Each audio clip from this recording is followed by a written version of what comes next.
सी और examination forms invert करने का डेट आ गया है. We have to invert your examination form. जिन्होंने एडमिशन नहीं लिया है please take the admission exam form, नहीं तो इन्वर्ट नहीं होगा. We won't be able to send university your name and fees. Let us start. चलो बोलो. Under which section is it given that board of directors has to present final accounts in AGM? Section 129, subsection 2. Section 129, subsection 2. Which is the schedule which contains the instructions on presentation of balance sheets and profit and loss accounts? Which schedule? Which talks about presentation of balance sheet? कौन सा schedule number? Schedule number 3. Schedule 3. Balance sheet part 1 and profit and loss account. Balance sheet deals with part 1 and for profit and loss account we have part 2. Whether we can present balance sheet and profit and loss account in horizontal format. Can we present balance sheet and vertical format in horizontal format? Vertical format. Vertical format. Vertical format.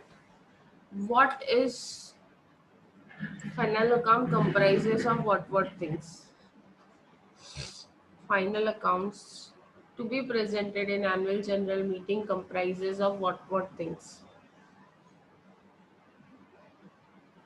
PL, balance sheet, director's report, cash flow statement, Note और accounts. notes to accounts. And अच्छा Kashish, I Yes, just ma'am. talk to you. मुझे ना आपसे बात करनी है. Just give me a call after the lecture, immediately after the lecture. Okay. Okay, ma'am. Which group that we created separately, वो group का नाम याद है क्या आपको? Or that group is deleted? Ma'am वो तो डिलीट हो गया है शायद, इसी ने कर दिया था. I don't know. Okay, ठीक है. Just give me a call after the lecture. Okay, ma'am. Who has the power to extend the period of final accounts? Who has the power to extend the period of final accounts?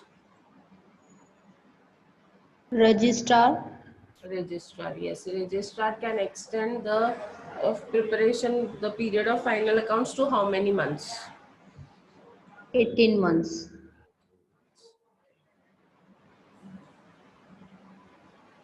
As per Companies Act 1956, profit and loss account and balance sheet was prepared as per Schedule Dash.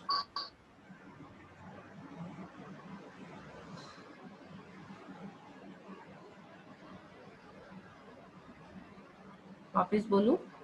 As per Companies Act 1956, which schedule dealt with preparation of final accounts and balance sheet? जल्दी बोलो.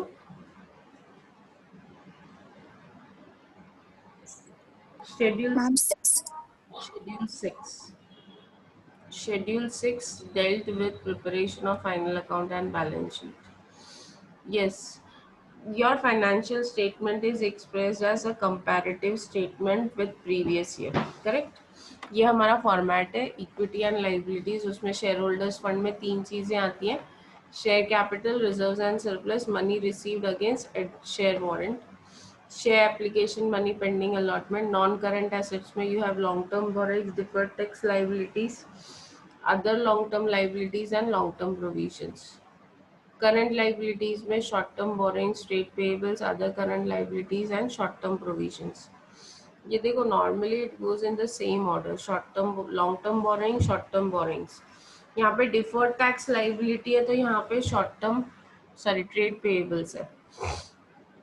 Here you have long-term liability, other long-term liabilities. यहाँ पे है आपके पास other current liabilities and this contains short-term provisions. On the asset side, you have non-current assets and current assets. Non-current asset में सबसे पहले आता है property, property, plant and equipment. Property, plant and equipment where you have tangible assets, intangible asset, capital work in progress, intangible assets under development. Non-current asset, deferred tax asset. Normally क्या होता है ना, deferred क्या होता है, अगर आपका deferred liability ज्यादा है तो यहाँ पे आता है, एसेट ज्यादा है तो यहाँ पे आता है, that is related to advance tax, उस पे आते हैं हम again. Long term loans and advances, other current assets, other non current assets. Current assets में you have current investment, inventories, trade receivable, cash and cash equivalent, short-term loans and advances, and other current assets.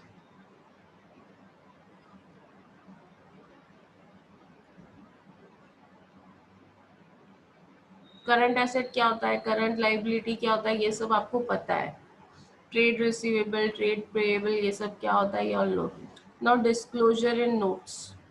Share capital, for each class of share capital different class of preference shares to be treated separately, the number and amount of shares authorized, आपको authorize capital, issued and subscribe capital, अगर कुछ bonus share किया है तो वो बताना पड़ता है. So this is something that we are not required to do.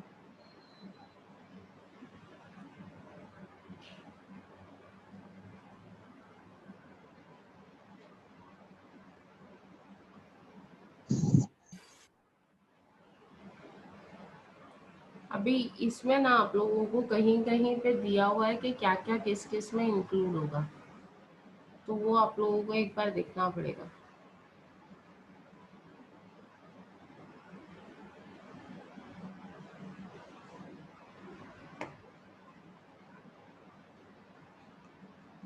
This is very important, contingencies and commitments.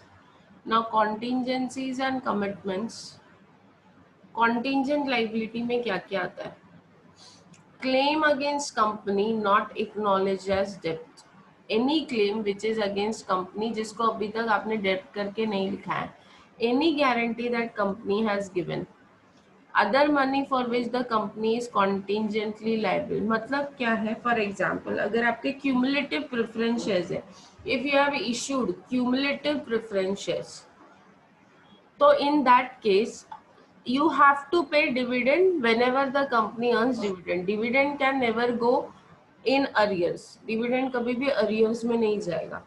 So in that case, अगर सपोज कंपनी ने एक साल डिविडेंड नहीं पे किया तो that arrears of preference dividend, आपने इंटरनल रिकंस्ट्रक्शन में भी पढ़ा है, arrears of preference dividend is a contingent liability for a cumulative preference shares. Again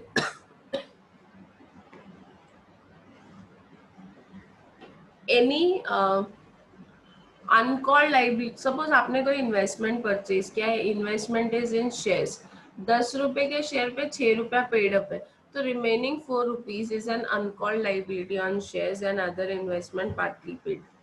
other commitments, so contingent liability and commitment. Commitment मतलब क्या होता है ना, आज तो मांगा नहीं है सामने वाले ने, कल मांगेगा तो देना ही पड़ेगा कंपल्सरीली आपको, आज नहीं तो कल ये लाइबिलिटी पे करनी है.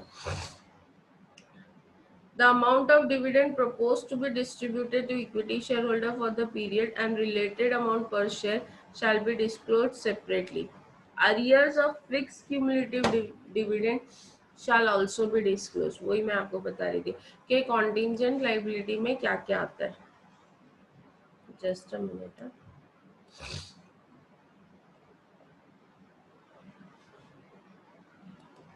Now this is arrears of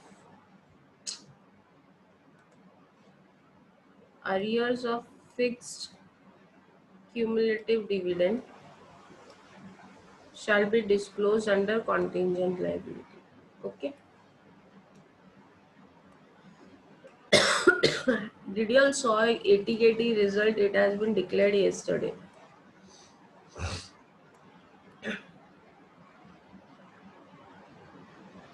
Every company shall disclose the details of specified banknotes held and transacted during the period from 8th November 2016 to 30th November 2016। ये 8th November 2016 मालूम है क्या कौन सा डेट था?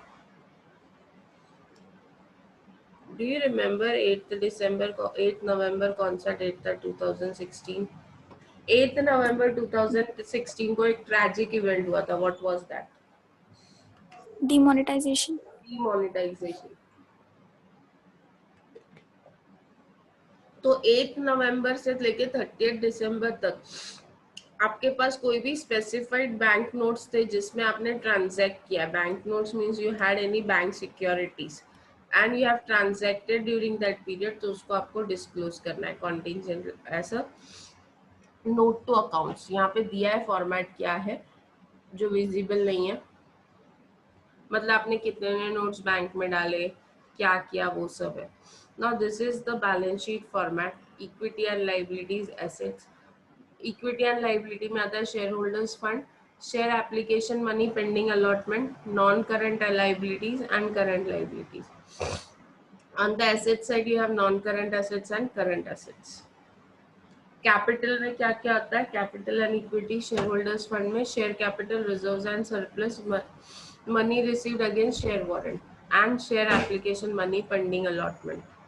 ये सब हमने पढ़ा हुआ है। Types of liabilities, non current liabilities में you have long term borrowings, current liabilities में you have short term borrowings. Deferred tax liabilities and trade payables, other long term liabilities, other current liabilities and long term provisions and short term provisions.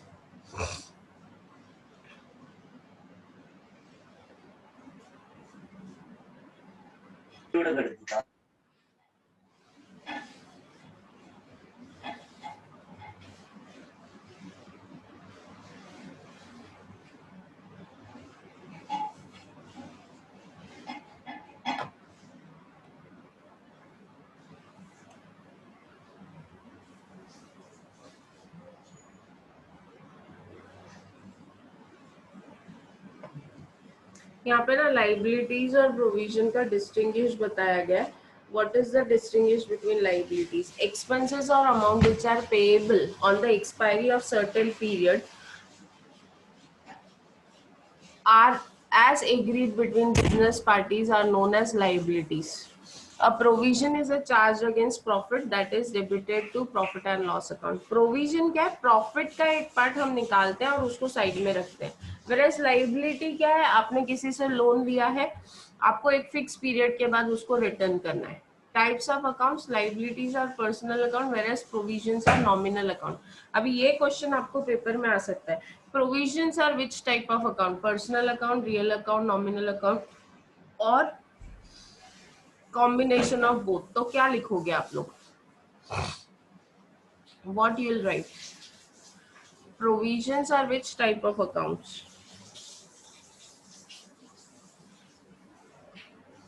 सुनाई दे रहा है? Provisions are which type of account? Nominal account. Nominal account. And liabilities are which type of account? Personal account. Personal account। ये याद रखना। Liabilities are shown on the liability side of the balance sheet and as per schedule 3 of Companies Act 2013 long term provisions। अभी कौन सा provision है जो long term रहता है? Which provisions do you make in balance sheet which are long term? For example मैं बताती हूँ, अगर आपने पेंशन फंड क्रिएट किया है, if you have created pension fund तो it is a long term provision। आपने प्रोविडेंट फंड क्रिएट किया है, again it is a long term provision. Gratuity का प्रोविजन किया है, it is a long term fund. Are shown under the heading non current liabilities with while short term provisions, अगर आपने short term provisions किया तो that comes under current liability. Current liability में short term provisions में आता है। Okay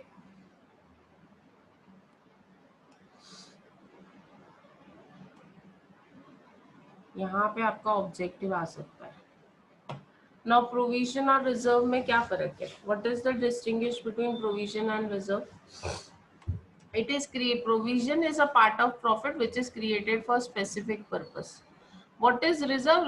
Reserve is an undistributed profit. Reserve क्या होता है? It is undistributed profit. Provision के अगेंस्ट चार्ज रहता है, मतलब या तो आपको उसमें उसमें से पेंशन फंड देना है, या तो आपको उसमें से प्रोविडेंट फंड देना है, या तो आपको उसमें से ग्रेचुटी देनी है, मतलब देर इज सम चार्ज, आज नहीं तो कल उसमें से। Propose dividend is also a provision, उसमें से क्या देना है आपको, डिविडेंड देना है। So there is always a charge against in case of provision, whereas reserve is appropriation of profit. जब आप कोई रिजर्व क्रिएट करते हो तो वो रिजर्व क्या है, it is an appropriation of profit, या आपने प्रॉफिट एंड लॉस अकाउंट में से कुछ अमाउंट जनरल रिजर्व में डाल दिया, कुछ अमाउंट एक्सपोर्ट प्रॉफिट रिजर्व में डाल दिया, सो this is what appropriation।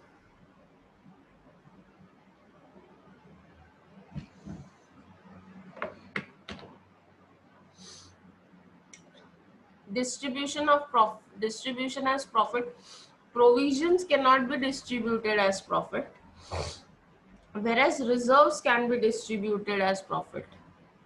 Investment in securities, it can not be, provisions का अमाउंट आप सिक्योरिटीज में इन्वेस्ट नहीं कर सकते, it can not be invested in securities, whereas reserve के केस में it can be invested in securities. Why made it is a matter of financial prudence। आप क्यों प्रोविजन करते हो, आपको मालूम है फ्यूचर में तो आपको लाइबिलिटी इनकर करनी ही है, तो उसका प्रोविजन अभी से क्यों ना करें। So provision is financial prudence, intelligence, financial intelligence को बोलते हैं financial prudence. whereas reserve it may be made because of legal necessity। reserves क्यों क्रिएट करते हैं, क्योंकि लॉ बोलता है, कंपनीज एक्ट बोलता है, इसलिए क्रिएट करते हैं। As per Schedule 3 of 2013 of Companies Act 2013, long-term provisions are shown under non-current liabilities, whereas short-term provisions are shown under current liabilities.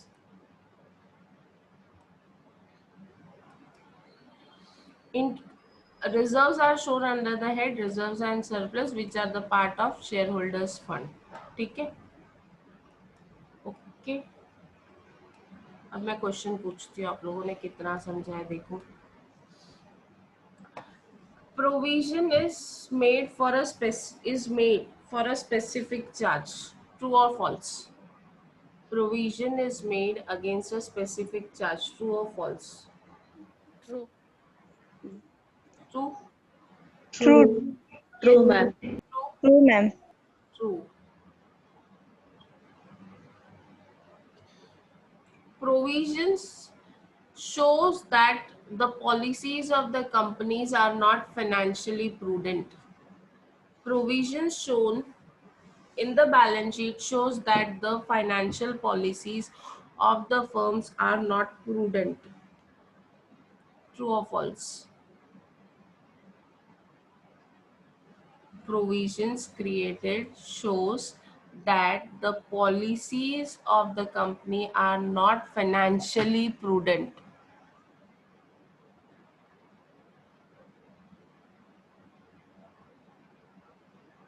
Yes, reply on the chat box.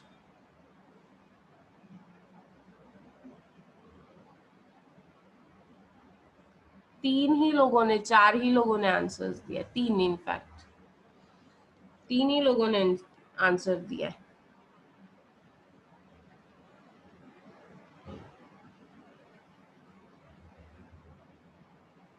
अगर provision किया है, provisions create किए हैं, अगर company provisions करती है तो वो अच्छा है या बुरा है? कंपनी को मालूम है डिविडेंड पे करना है, प्रोविजन किया, कंपनी को मालूम है कि प्रोविडेंट फंड पे करना है रिटायरमेंट के बाद, तो ये कंपनी जब प्रोविजंस करती है तो सही है या गलत है? वेदर इट इज राइट और रॉन्ग?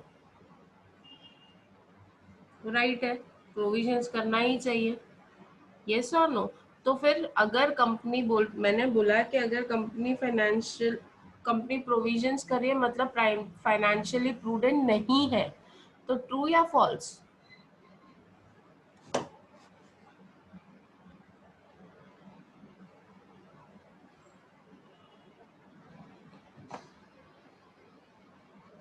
फॉल्स। कंपनी प्रोविजंस कर रही है तो कंपनी बता रही है कि I am intelligent, I am making provisions for future losses. What is contingent liability? What do you mean by contingent liability?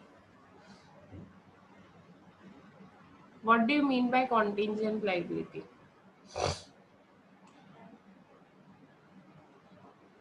What is contingent liability?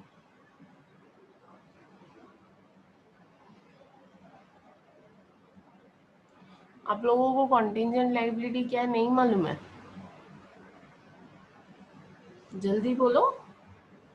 What do you mean by contingent liability? Yes, anyone? The liability arises suddenly. ठीक है. Okay. What else? Shubham ने answer दिया first time. The liability arises suddenly. वो wait करता है, कोई नहीं answer देगा तो वो आंसर देता है. Shubham almost correct. खाली हम लोग इसको थोड़ा that may or may not arise. The liability which may or may not arise. Suppose accident हो गया, आपके अगेंस्ट किसी ने केस कर दिया. अगर केस में आप जीत गए तो आपको कुछ नहीं भरना पड़ेगा, लेकिन सामने वाला जीत गया तो आपको भरना पड़ेगा. Contingent, dependent on some future event. Future event ये है कि कोर्ट में केस कौन जीतता है. अगर आप जीतते हो तो आपको कुछ लाइबिलिटी नहीं है, लेकिन आप हार गए तो then there is a liability that you will be required to pay the amount. So it is contingent with the certainty, uncertain future liability. Uncertain liability, correct. It is a uncertain liability which may or may not arise in future, or it is dependent on any future event. That is contingent liability.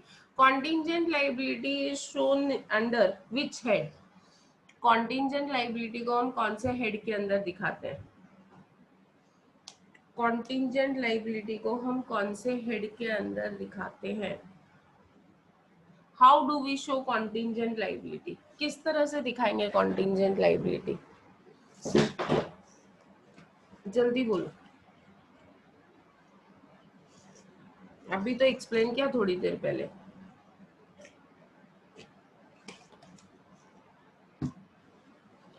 Contingent liability आप कहाँ दिखाओगे? Under which head?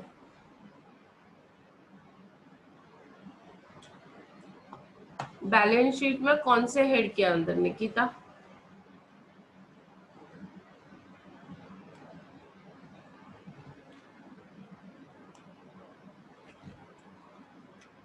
Shubham, Nikita, आप लोगों ने ध्यान से देखा नहीं है. देखो, जो लाइबिलिटी अभी तक अराइज ही नहीं हुई है, the liability is not arisen yet. Liability अभी तक अराइज ही नहीं हुई है, उस लाइबिलिटी को हम बैलेंस शीट में कैसे दिखा सकते हैं? फ्यूचर में हो या नहीं हो सकती है. मैं मेरी बैलेंस शीट क्यों खराब करूं लाइबिलिटी ज्यादा दिखा के? Why do I spoil my position, financial position? ये लाइबिलिटी हो भी सकती है, नहीं भी हो सकती है. तो what I can do is it will be shown as notes to accounts. कहाँ दिखाएंगे? Notes to accounts में will show contingent liability separately. Which of the following is a contingent liability? Payment to creditors, payment of uncalled capital on investment of shares,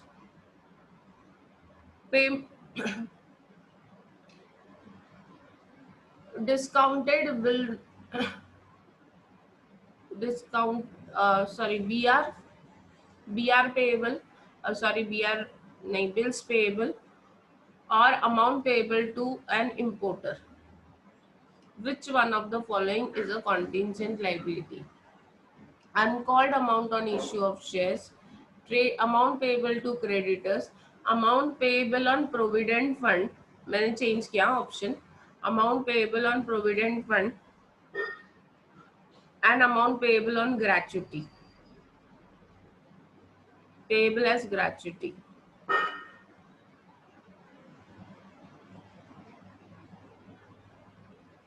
क्या हुआ?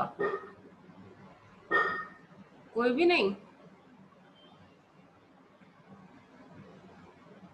Uncalled capital on investment of shares is your contingent liability.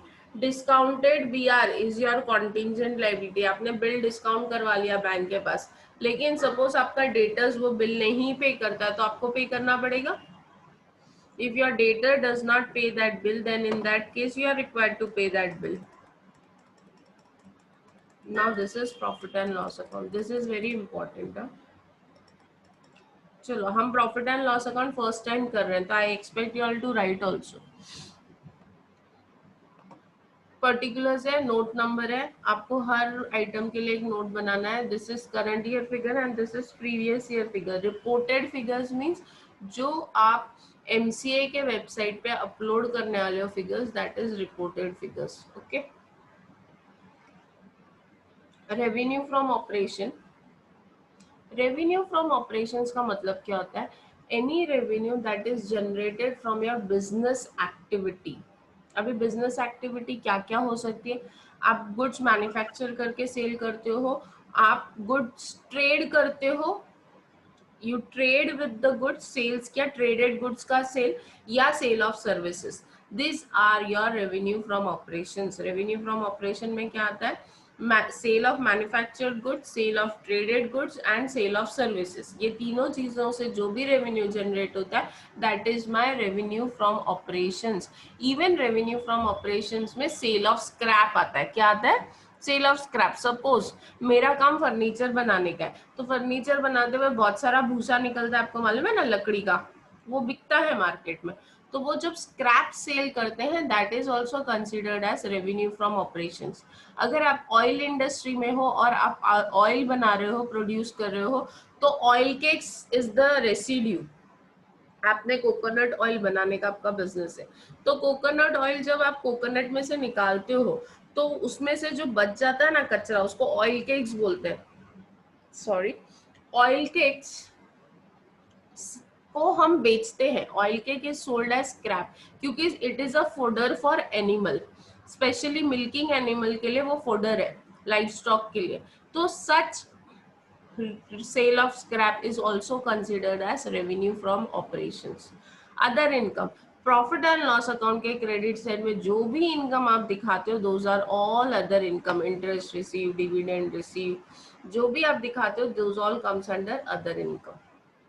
Clear है? हमारे revenues को दो part में हमने divide किया. One is revenue from operation and other is other income. Other income means interest receive, interest और dividend received on investment.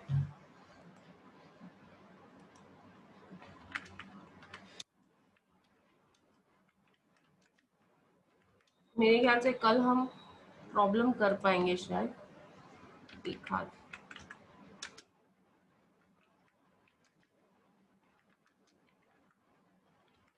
This is majorly income part. ठीक है. इंटरेस्ट रिसीव्ड और डिविडेंड रिसीव्ड ऑन इन्वेस्टमेंट, ये this comprises of total revenue. Expenses के parts क्या है? Cost of material consume. Now what is material consume? Opening stock of raw material. Short में बता रही हूँ, opening stock of raw material plus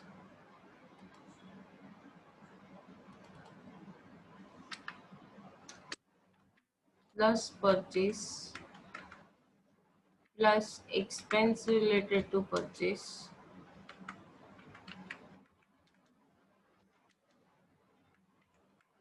and minus closing stock. This is your raw material consumed. Purchase of stock in trade. Now raw material consume लिखा है और यहाँ पे purchase of stock in trade लिखा है. Now what this purchase of stock in trade means? अगर आप suppose मेरा बिजनेस है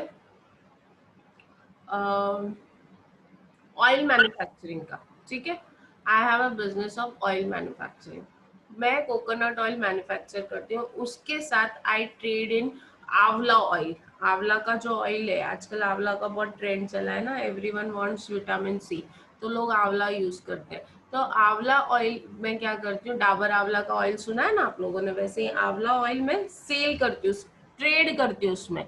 तो purchase of stock in trade का मतलब होता है वो गुड्स जिसको मैं मैन्युफैक्चर नहीं कर रही हूँ लेकिन उसका ट्रेडिंग कर रही हूँ. Are you getting it?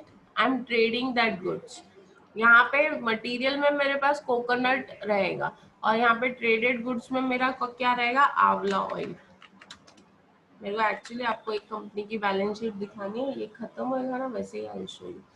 Changes in inventories of finished goods. Now, change in inventory of finished goods means opening stock of finished goods minus closing stock of finished goods. अभी ये मैं आप लोगों से ऑब्जेक्टिव में पूछ सकती हूँ. Change in inventory of finish goods means opening stock of finish goods minus closing stock of finish goods, और opening stock of finish goods plus purchases minus closing stock, और closing stock of finish goods minus opening stock of finish goods, और nothing. क्या answer होगा आपका? Change in inventory of finished goods means closing stock of finished goods plus purchases minus opening stock of finished goods plus purchases minus closing stock, opening stock of finished goods minus closing stock of finished goods, or nothing. Opening finish goods minus closing stock of finish. Purchase आएगा ही नहीं क्योंकि purchase तो हम अलग से ऊपर दिखा रहे हैं. परचेज विल नॉट कम क्योंकि परचेज तो यहाँ पे हमने अलग से दिखाया है. ठीक है, purchase of finish goods. Purchase of stock in trade is nothing but purchase of finish goods. Okay, यहाँ पे चेंज इन इन्वेंट्री पूछा है and remember this is income minus expenses. पहले ऊपर इनकम लिया फिर एक्सपेंसेस लिया. इनकम माइनस एक्सपेंसेस है मतलब ये एक्सपेंस शो कर रहे हो, इसलिए चेंज इन इन्वेंट्री का हमेशा फॉर्मूला क्या होगा यहाँ पे? Opening stock minus closing stock. आपने कॉस्ट शीट किया, कॉस्ट शीट में भी आपने क्या किया? वही किया ना, ओपनिंग माइनस क्लोजिंग. यस और no? Do you remember? WIP and stock in trade, again this is opening minus closing. Employee benefit expenses, now what does this stands for? Employee को हम जो भी देते हैं एम्प्लॉय को, that comes under employee benefit expenses. आपने salary दिया, आपने वेजेस दिया, आपने बोनस दिया, आपने इंसेंटिव दिया, आपने स्टाफ वेलफेयर एक्सपेंसेस खर्चा किया, तो these all things comes under employee benefit expenses. Are you getting it? समझ में आ रहा है आप लोगों को? हाँ ना यार, आप लोगों को बोलने का पैसा लगता है क्या?